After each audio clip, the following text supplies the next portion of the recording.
Iran. உலக ஒழுங்கில் Iran என்கின்ற நாமத்தை இன்று யாராலும் தவிர்த்துவிட முடியாது.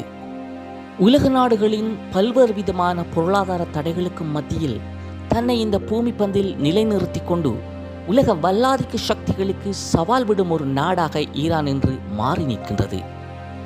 1970களில் ஈரான் ஒரு அமெரிக்க நட்பு நாடு, அமெரிக்காவினுடைய ஒரு செல்ல பிள்ளை என்று கூட கூறலாம்.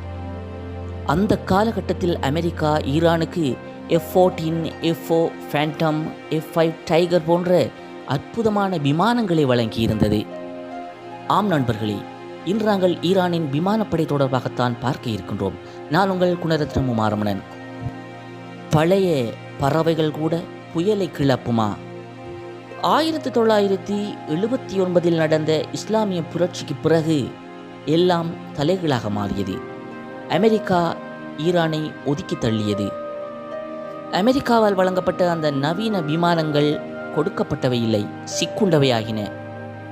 அமெரிக்காவால் வழங்கப்பட்ட அந்த பழைய பறவைகள் இன்னும் பறந்து கொண்டுதான் இருக்கின்றது.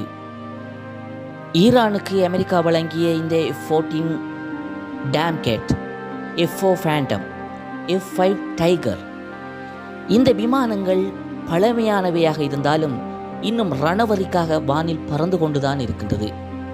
இந்த F-14 டாம்கேட் விமானத்தை பொறுத்தவரை ஈரானிடம் சுமார் 20 விமானங்கள் இருப்பதாக கூறப்படுகின்றது.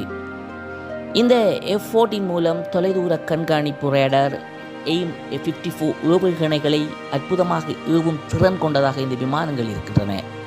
அதே நேரம் அமெரிக்காவினுடைய F-4 ஃபேண்டம் சுமார் 30 தொடக்கம் 35 ஃபேண்டம் விமானங்கள் ஈரானிடம் இருக்கின்றது. தரையிறங்கி தாக்குதல் நடத்தும் வல்லன்மை, அதோடு வான்வெளி தாக்குதல், புது இராணுவ கட்டுப்பாடுகள் என்பவற்றுக்கு ஏற்றவாறு தற்பொழுது ஈரான் அவற்றை அப்டேட் செய்து வைத்திருக்கின்றது. அதே நேரம் அமெரிக்காவினுடைய F-5 டைகர், இந்த F-5 விமானங்கள் சுமார் 25 தொடக்கம் 30 விமானங்கள் ஈரானிடம் தற்பொழுது இருக்கின்றது. இந்த விமானத்தை பொறுத்தவரை இது ஒரு இலகு பல்துறை போர் விமானமாகும். தற்பொழுது ஈரான் இதனை தனக்கேற்ற வகையில் தனது தொழில்நுட்பங்களை உட்புகுத்தி மாற்றியமைத்து வைத்திருக்கிறது.